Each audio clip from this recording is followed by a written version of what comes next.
5장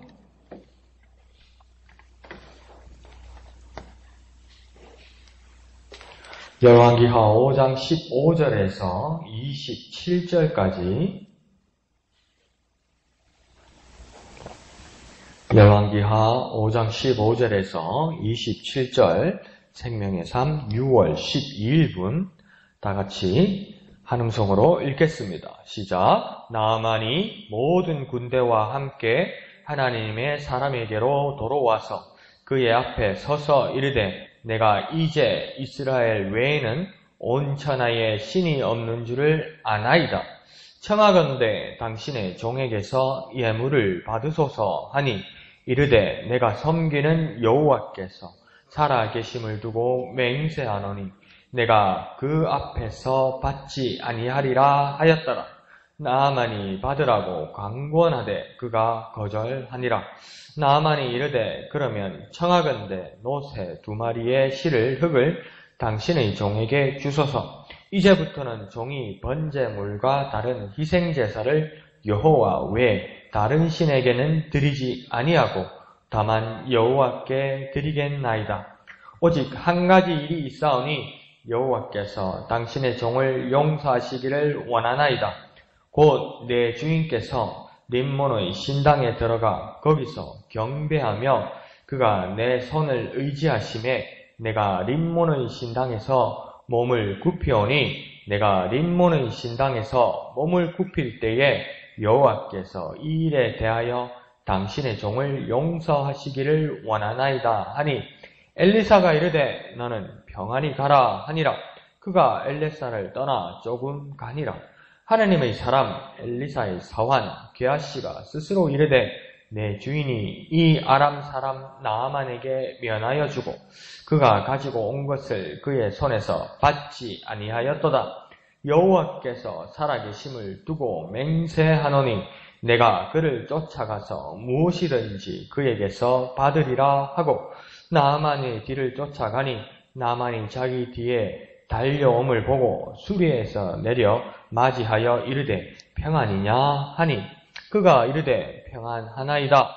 우리 주인께서 나를 보내시며 말씀하시기를 지금 선지자의 제자 중에 2 청년이 에브라임 산지에서부터 내게로 왔으니 청하건대 당신은 그들에게 은 1달란트와 옷 2벌을 주라 하시더이다.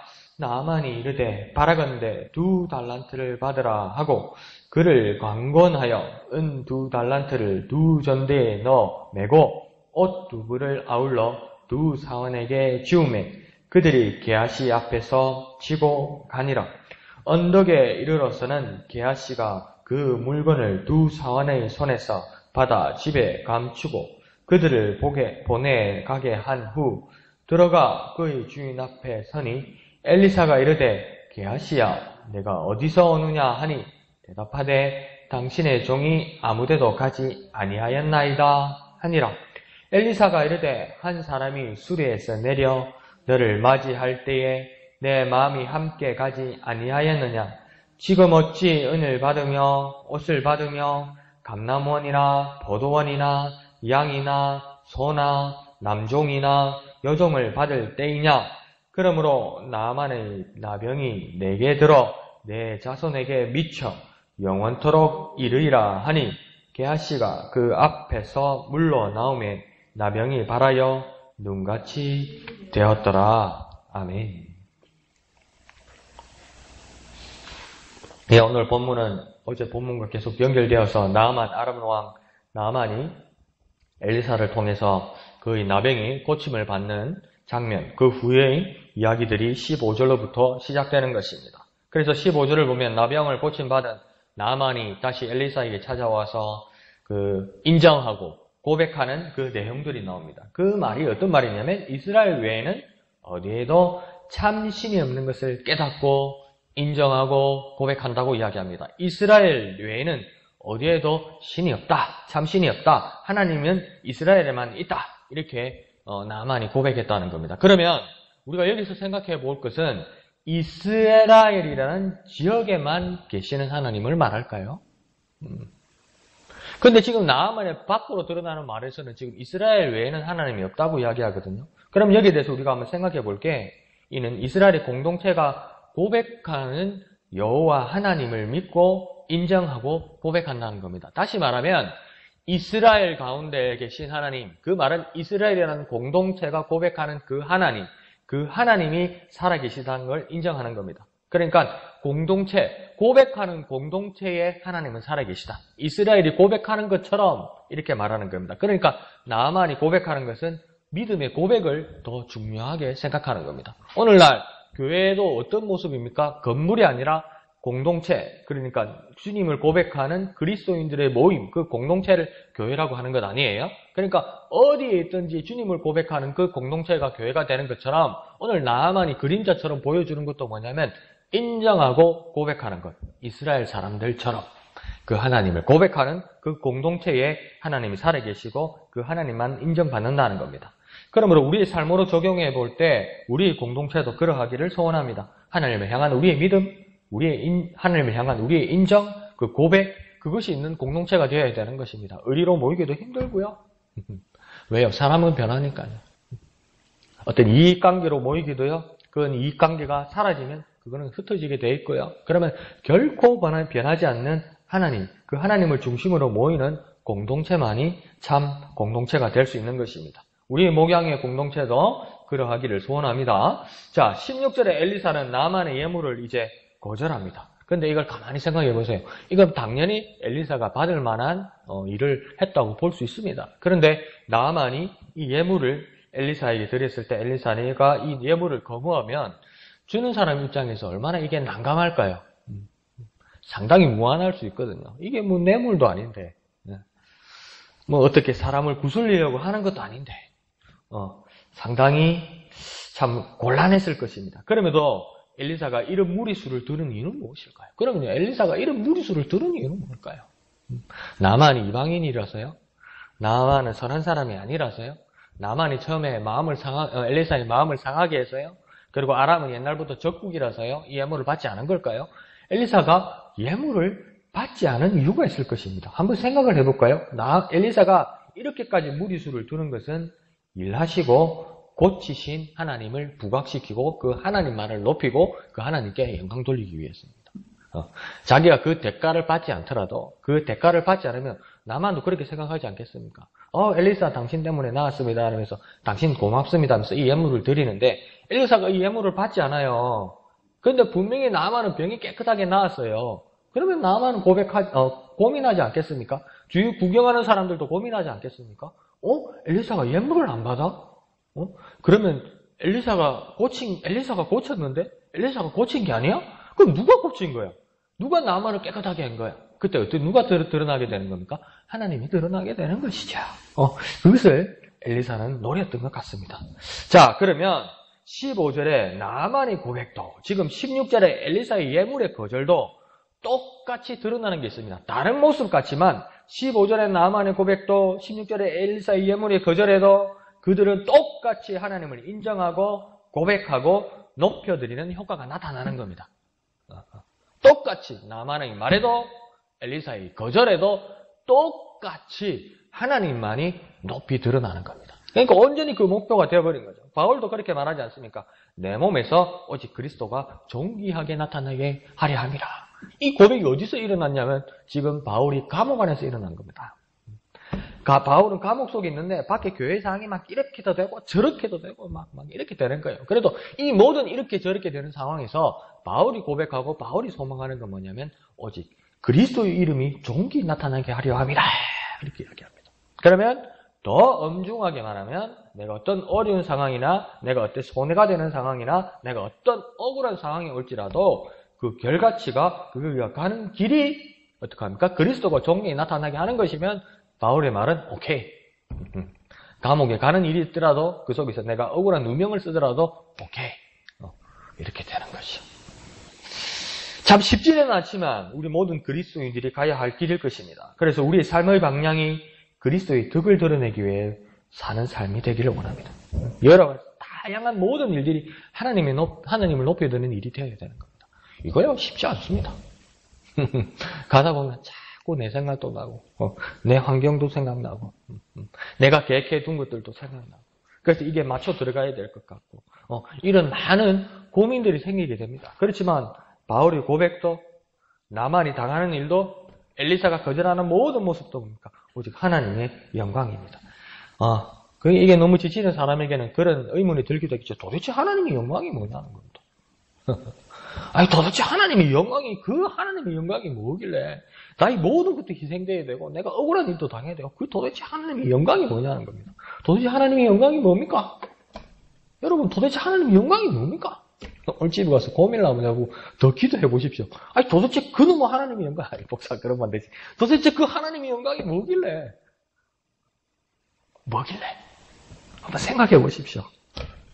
하나님의 영광을 위하라고 그러는데 그 영광이 뭐길래? 그 영광이 뭐인지 하나님 앞에 기도하고 또 하나님의 응답을 받고 그것을 바라보고 살아가는 저와 여러분 되시기를 부탁드립니다. 자, 17절은 나만이 더욱 이제 이 엘리사의 영장을 받아 결심하고 결단합니다. 뭐라고 이야기합니까? 이제 제사를 여호와 하나님께 외에는 드리지 않겠다 이렇게 이야기합니다. 오직 하나님께만 드리겠다 이렇게 이야기합니다. 그래 15절에 그러면 어떤 연결이 되는 겁니까? 하나님이 이스라엘에만 있는 하나님으로 오해할 수 있는 그 내용을 불식시키는 겁니다. 나만도 지금 어떡합니까? 자기 나라 이방 아람으로 돌아가는데 그 이방 아람에서도 뭐 하겠다고 합니까? 여호와 하나님께 제사 드리겠다고 이야기해요. 여호와 하나님께만 기도하겠다고 이야기해요. 여호와 하나님께만 예배하겠다고 이야기해요. 근데 지금 그가 가는 나라는 어느 나라입니까? 이스라엘이 아닙니다. 어디입니까? 적국이고 이방이었던 아람으로 돌아갑니다. 그런데 그곳에서 이스라엘의 하나님 여호와께 예배하고 제사한다고 이야기합니다. 그러니까 이게 어떤 말입니까? 행정구역으로는 나만은 지금 어디로 돌아가야 됩니까? 이스라엘이 아닌 아람으로 돌아갑니다. 분명히 이스라엘이 아닙니다. 그런데 나만이 지금 예배하려는 그 곳은 어디입니까? 하나님이 계신 이스라엘이 되는 겁니다. 어디에 있든 간에 하나님 앞에 예배하는 그곳이 어떻게 됩니까? 믿음의 고백을 하는 이스라엘이 되는 겁니다. 다시 말하면 어느 곳에 있든 간에 어떤 어려움이나 어떤 환경이나 어떤 불합리한 상황이 있을지라도 내가 그곳에서 하나님 앞에 예배하면 그것은 교회가 되는 것입니다. 우리의 삶의 자리가 그런 이스라엘이 되기를 원합니다. 하나님께 예배드리고 예수를 고백하는 자리가 되기를 원합니다. 그렇기 위해서는 또 한 번 고민하십시오. 오늘 나는 어디서 무엇을 해야 할지. 그래, 그렇게 사는 거야. 그렇게 하지 말고요. 오늘 나는 무엇을 해야 되는지요. 그리고 그것이 떠오르면 그것을 하나님께서 주시면 해야 되는 겁니다. 오늘은. 야곱이요, 형의 장자권을 훔쳐가서요 도망을 갑니다. 밤이 이르렀어요. 밤이 되었는데 노숙을 하게 되었어요. 얼마나 무섭고 얼마나 두렵겠습니까? 얼마나 미래가 안 보이겠습니까? 내가 야곱이면 뭐라고 그러겠습니까? 하나님이 언제 주시면, 하나님께서 이제 보여주시면, 하나님이 작은 거라도 이게 100이면 이 1이라도 내 손에 쥐어주시면, 내가 만지게 하고 내가 느끼게 하고 내게 보게 하여 주시면 그때 내가 하나님을 섬기고 하나님을 예배하는 게 우리의 모습 아닙니까? 그런데 야곱은 어떡합니까? 그 노숙하는 자리에서 어떻게 하고 있습니까? 베델이라고 부릅니다. 하나님의 집이라고 부릅니다. 하나님의 집이라고 부릅니다. 우리 가장 어려운 자리에 재단을 쌓아야 합니다. 우리 가장 힘든 자리에 재단을 쌓아야 됩니다. 우리가 가장 보이지 않는 자리에 재단을 쌓아야 됩니다. 그리고 그곳에 하나님이 계시고 그곳에 하나님을 예배하는 자리라는 것을 결코 잊어서는 아니 될 것입니다. 그렇게 살아가는 저와 여러분 되시기를 부탁드립니다. 18절은 한켠에 걱정되는 말을 이제 나아만이 엘리사에게 묻습니다. 나아만이 정말 걱정되었던 것 같아요. 그러면서 자기 사정을 엘리사에게 이야기합니다. 아람에 내가 돌아가면 우리의 아람의 왕이 그들의 신 림몬의 신에게 제사를 지내게 됩니다. 그런데 내가 왕의 가장 측근이고 왕을 내가 경호하는 사람이고 내가 왕의 비서와 같은 사람이기 때문에 내가 왕을 따라서 이 제단 안에 이 산당 안에 들어가야 됩니다. 그러면 왕은 이 림몬 신에게 제사하기 위해서 절을 하게 될 건데 이 사람을 내가 부축하다 보니까 나도 모르게 몸이 숙여지는데 그걸 내가 림몬 신에게 제사하는 것이 아니라는 것을 이해해 주십시오. 이렇게 이야기하는 거예요. 그러니까 어떤 모양인지는 알겠죠? 옛날에 우리 전통 혼례를 하면 신부들 양쪽에서 이렇게 부축하잖아요. 그죠? 여자 두 분이. 그러면, 하래, 이래 하면 어떡합니까?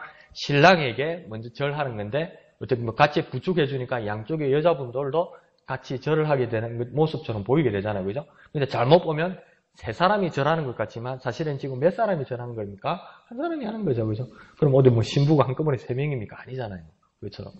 그렇게 좀 이해해달라고 그렇게 나만이 이야기했던 것 같습니다. 그런데 19절에서 엘리사는 어떻게 합니까? 허락합니다. 내가 엘리사 같으면 야, 이 사람아 결단해야지. 결단해야지. 이게 뭐 하는 거야? 막 이럴 것 같은데 엘리사가 어떻게 합니까? 그렇게 하라. 그렇게 해라. 왜 엘리사가 그렇게 해라고 이야기했을까요? 한번 깊이 생각해 보면요. 그렇게 해도 된다는 것이 아니라 하나님과 선지자 엘리사는 나만이 조바심하고 조심하려는 그 마음을 읽었다는 겁니다. 나는 정말 하나님만 섬기는데, 나는 정말 이제 하나님만 바라보는데, 내가 처한 상황이 그것을 돕는 일에 대해서 하나님의 마음이 상하실까봐, 하나님이 노여워하실까봐, 하나님이 슬퍼하실까봐, 그 마음을 어떻게 합니까? 하나님도 알게 되었고 엘리사도 알게 되었다는 겁니다. 무엇을 읽었다는 겁니까? 그의 마음을 읽었다는 겁니다. 무엇을 읽게 만들었다는 겁니까? 그의 진심을 읽게 만들었다는 겁니다. 하나님은 우리의 마음을 보시지요. 그러면 첫 번째 우리가 해야 될 것은 우리의 마음을, 하나님이 우리의 진심을 보고 계시다는 것을 결코 잊어서는 안 됩니다. 절대. 우리는 아무리 감추고 아무리 치장하려고 해보아도 하나님은 우리의 진심과 우리의 마음과 우리의 본심을 알고 계십니다. 그리고 또 우리가 해야 될 일은 뭐냐면 이 나만처럼 좀 우리의 진심을 보이도록 노력해야 됩니다. 우리의 진심을요. 하나님만 아시면 되지. 제발 그러지 말고요. 하나님만 아시면 되지. 그러니까 맨날 싸우는 거 아닙니까? 사람들끼리. 지 마음대로 해놓고 하나님은 내 마음 아시면 되고. 그러지 말자고요, 이제는. 그러니까 하나님은 내 마음을 아시는 것 같은데 지 마음대로 말고 지 마음대로 행동하니까 사람들끼리 맨날 찢고 뽑고 싸는 거 아니에요. 다 찢고 뽑고 사람들끼리 살면서 뭐라는 거예요. 다 지 혼자 하나님 내 마음 아시죠? 이러고 있는 거 아니에요, 이게 지금. 그러니까 우리가 어떻게 해야 됩니까? 우리 진심을 보이도록 좀 오해 사지 않도록 우리 진심을 위해서 단련되고 좀 훈련되고 노력돼야 됩니다. 저한테도 그런 문제가 많아요. 나만 옳고 하나님만 알면 되고 그런 거 없어요. 잘못된 내 성격에 대해서 저도 다듬어줘야만 할 것입니다. 제발 그 방법이 뭘까요? 그 방법이 뭘까요? 그것을 묵상하고 하나님 앞에서 깨닫는 저와 여러분 되시기를 부탁드립니다. 자, 20절로는 선지자의 사환, 이 게하시가 드디어 사고를 칩니다. 뭐 어떤 짓을 합니까? 이 모든 상황이 불합리하다는 겁니다. 뭐가 불합리하다니까? 안 받은 게, 형물을 안 받은 게 불합리하다는 겁니다. 그러면서 여호와의 살아계심을 두고 맹세합니다. 그러면서 이 나아만에게서 선물을 받아내려고 합니다. 그런데 그 선물을 받아내는 그 근거가 뭡니까? 여호와의 살아계심을 두고 맹세한다. 쉽게 풀어서 이야기하면 게하시는 여호와 하나님을 빌미로 여호와 하나님의 이름을 이용하고 악용하고 자신의 탐욕을 채우려 한 겁니다. 자기는 옳은 것 같아요. 이렇게 하는 게. 그렇지만 어떤 겁니까? 가장 중요하게 부각되는 것이 뭡니까? 자신의 욕심입니다. 자신의 조건입니다. 이게 앞에 서버린 거죠. 그런데 그걸 뭘로 정당시킵니까? 하나님의 뜻으로. 우리 얼마나 잘 그럽니까? 하나님의 뜻이다. 그럼 하나님이 뭐라고 말하겠습니까? 하나님 음성이 안 됐어. 오늘 집에 가서 우리가 행동하고 결정하는 것에 대해서 혼자서 골방에서 조용히 기도하면서 이래 보십시오. 이렇게. 이걸 안 해서 하나님 음성이 안 들린 것 같아. 하나님 뭐라고요? 그러면 하나님 그러실 거예요. 내가 언제? 이런 거 뭐라 할 거예요. 이게 다 하나님의 뜻입니다. 이랬는데 막 할렐루야 하나님 뜻입니다. 했는데 하나님 조용히 귀를 기울이니까 하나님 내가 언제 그러대? 이런 거 어떡할 거야? 이런 위험이 지금 게하시에게 있었던 겁니다. 이것이 게하시의 지금 첫 번째의 거짓말입니다. 혹시 우리의 삶에서 하나님의 이름을 이용하고 우리 자신의 사욕을 채운 적이 있습니까? 그러면 게하시와 똑같은 첫 번째 거짓말이 이제 우리에게 시작된 것입니다. 자, 게하시는 이제 나아만을 뒤쫓아갑니다. 그 나아만을 만나고 나서는 22절에 우리의 주인, 우리의 선지자 엘리사가 말씀하시기를 두 제자가 필요한 돈과 옷을 달라고 했습니다. 이렇게 말합니다. 어느 선까지는 이해할 수 있을 것 같아요. 어느 선까지는 이게 게하시의 처음의 의도는 맞는 것일 수도 있어요. 왜요? 당연히 하나님이 선지자 엘리사는 하나님의 뜻을 받들어 나아만의 병을 고쳐주었기 때문에 엘리사의 첫 번째 의도는 하나님만을 부각시키고 영광 돌리기 위해서 그 예물을 받지 않았지만 어떤 사람의 시각에서는 하나님의 선지자가 농사를 짓겠습니까? 하나님의 선지자가 사업을 하겠습니까? 하나님의 선지자가 어디 뭐 정치 판결을 내서 판결비를 받겠습니까? 공무원이라서 세금을 받겠습니까? 하나님의 선지자가 살 수 있는 방법은 아무것도 없어요. 자원하에서 드리는 예물 말고는 또 율법으로 말하면 그 이스라엘 백성들이 내는 11조를 외에는 하나님의 선지자가 먹고 살 게 없어요. 그러니까 게하시 생각에 우리 선생님도 먹고 살아야지. 당연히 그 대가로 받는 거다. 이거 그럴 수 있는 거예요.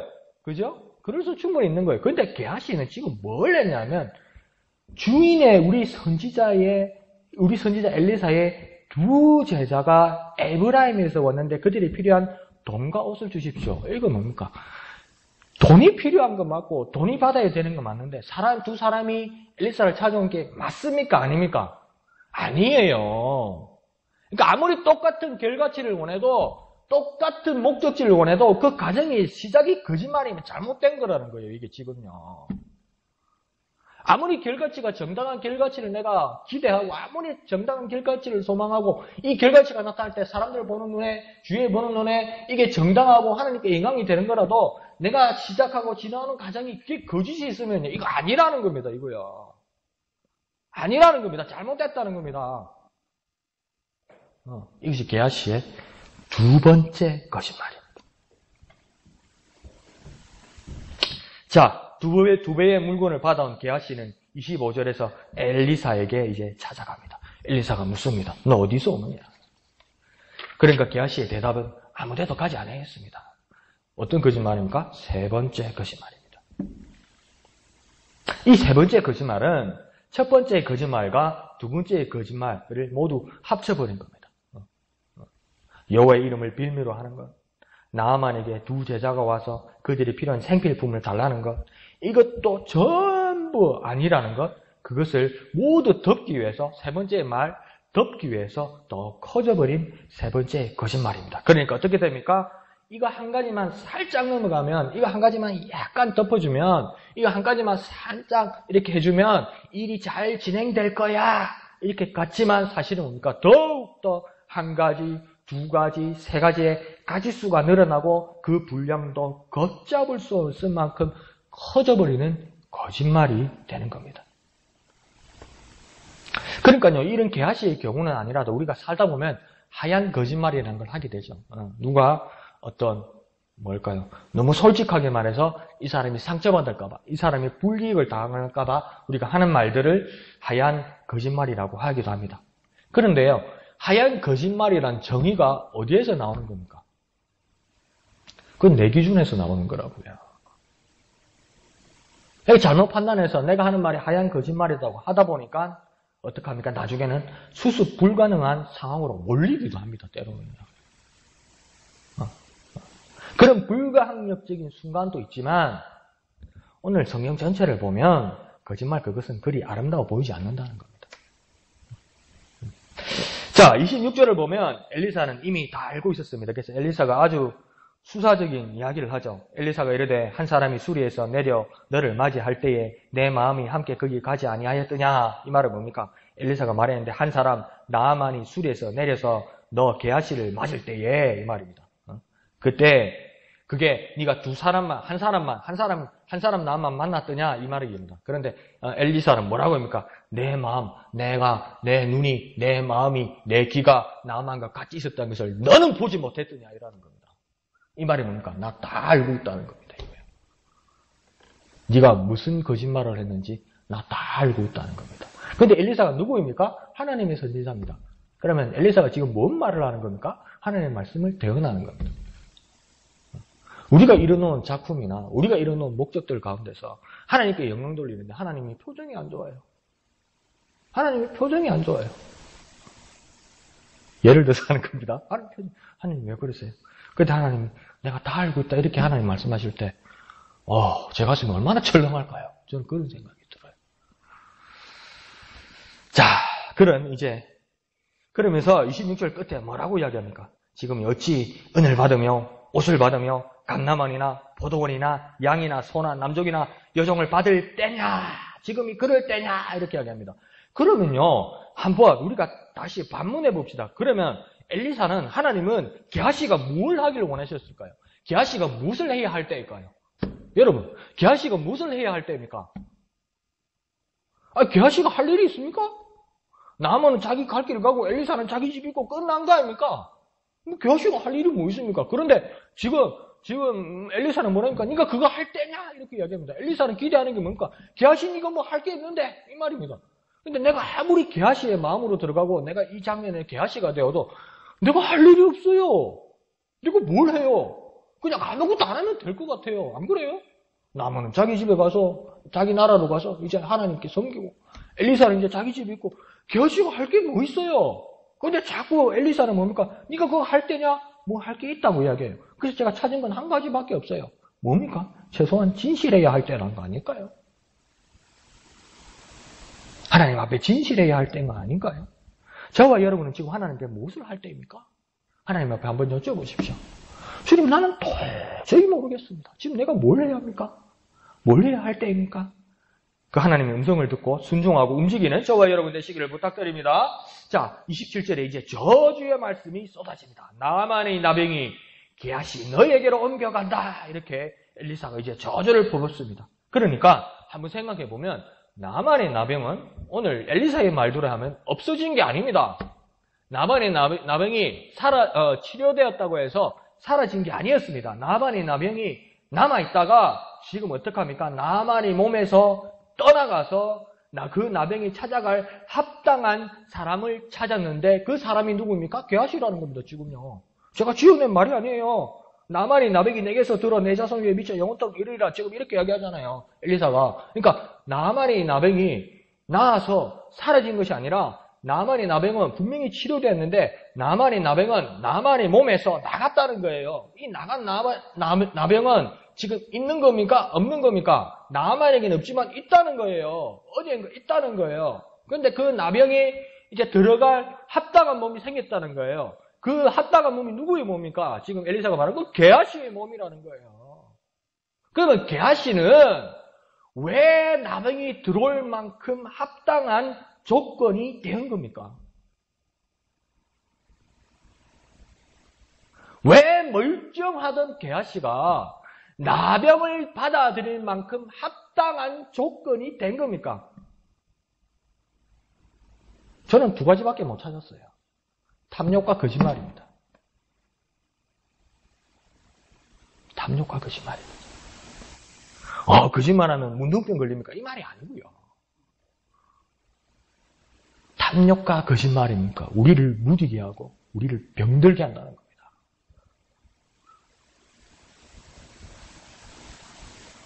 자, 이렇게 무서운 죄악, 이렇게 무서운 병을 예방하고 치료할 수 있는 유일한 방법은 그러면 뭐겠습니까, 여러분? 이 무서운 나병을 예방하거나 설사 이 무서운 나병이 왔더라도 우리가 치료할 수 있는 유일한 방법은 뭐겠습니까? 여러분 다 잘 알고 있어요. 그럼 뭡니까? 예수의 이름으로 쫓아내면 된다. 맞습니다. 근데 그 예수의 이름, 이 나병을 쫓아내는 이 예수의 이름, 예수의 능력은 도대체 어떻게 작동하는 겁니까? 내게 나병이 있습니다. 내게 거짓말과 탐욕으로 내게 나병이 생겼습니다. 누가 거짓말과 탐욕으로 게하시 같은 사람이 나병이 들었습니다. 그래서 난 나에게 예수의 이름으로 이 병이 떠나가게 하여 주옵소서. 예수의 이름으로 저 게하시에게 나병이 떠나가게 해 주시옵소서 할 때 이 나병이 떠나가고 나병이 고침을 받았습니다. 왜 예수의 이름으로 이 나병이 고침을 받고 떠남을 받는 겁니까? 왜 그렇습니까, 여러분? 오늘 본문대로 하면요. 그 예수의 이름이 하나님 앞에 진실하게 만든다는 겁니다요. 예수 이름 가지고 더 이상 거짓을 가질 수 없고요. 예수 이름을 가지고 더 욕심을 가질 수 없다는 겁니다요. 둘 중에 하나예요. 여전히 예수의 이름 이러는데 아무 일이 없다면 그 사람에게 탐욕과 거짓말이 있든지. 아주 무거운 말씀입니다. 그러나 아주 소망이 되는 말씀입니다. 어떻게 하면 됩니까? 하나님 앞에 진실하면 됩니다. 하나님 앞에 진실하면 됩니다. 하나님 앞에 진실하게 만드는 그 이름이 무엇입니까? 예수의 이름입니다. 이 탐욕과 거짓말을 극복하고 하나님 앞에 진실함으로 나아가는 저와 여러분 되시기를 거룩하신 예수님의 이름으로 축원드립니다. 기도하겠습니다. 거룩하신 아버지 하나님, 은혜를 감사드립니다. 우리의 믿음과 우리 고백 때문에 그것이 교회가 되고 하나님께 영광 돌리는 우리의 공동체, 이스라엘의 믿음의 공동체가 되게 하여 주옵소서. 하나님, 우리의 삶은 한 가지 한 가지씩 날마다 하나님 그 유혹을 느끼게 되고 우리의 삶이 그렇게 맞추어지어 가게 됩니다. 그것이 탐욕 때문이기도 하고 그것이 거짓말 때문이기도 합니다. 하나님, 우리 예수의 이름의 능력이 내 속에 있는 탐욕, 거짓말, 또 그렇게 만드는 나병과 같은 모든 질병들 이겨내게 하여 주옵소서. 거룩하신 예수의 이름, 예수의 능력이 이 모든 죄악과 거짓말과 탐욕과 질병들을 쫓아내는 능력이 되게 하여 주옵소서. 그 예수의 이름이 하나님 앞에 진실하게 하여 주옵소서. 날마다 우리가 예수의 이름을 부름으로 날마다 하나님 앞에 진실한 우리가 되게 역사하여 주시옵소서. 모든 것을 감사드리며 거룩하신 예수님의 이름으로 간절히 기도하옵나이다. 아멘. 이 시간 말씀을 생각하시면서 기도하시고 오늘 진해 지역 복음화를 위해서 기도하실 때 웅천동, 웅동 1동, 웅동 2동을 위해서 기도해 주시기를 부탁드립니다. 또 오늘 금요일 금요 기도회 있습니다. 기도해 주시고 참여해 주시기를 부탁드립니다. 토요일 예배 낭미화와 식당 사역을 위해서 헌신하는 분들을 위해서 더욱 기도해 주시기를 부탁드립니다. 주일 찬양대를 위해서 기도해 주시고 특별히 말씀을 전하시는 담임 목사님을 위해서 더욱 기도해 주시기를 부탁드립니다. 오후에 큐티 나눔 모임과 또 오후 예배를 위해서 또 기도해 주시기를 부탁드립니다. 주일 예배 후에 임시 사무 처리하게 있음을 기억하시고 기도해 주시고 또 준비해 주시고 또 참여해 주시기를 부탁드립니다. 그리고 각자의 기도의 제목을 가지고 이 시간 다 같이 기도하겠습니다. 거룩하신 아버지 하나님, 은혜를 감사합니다. 놀라우신 주님의 은혜에 감사드립니다. 우리가 참으로 하나님 앞에 예배할 수 있도록 하나님 앞에 믿음을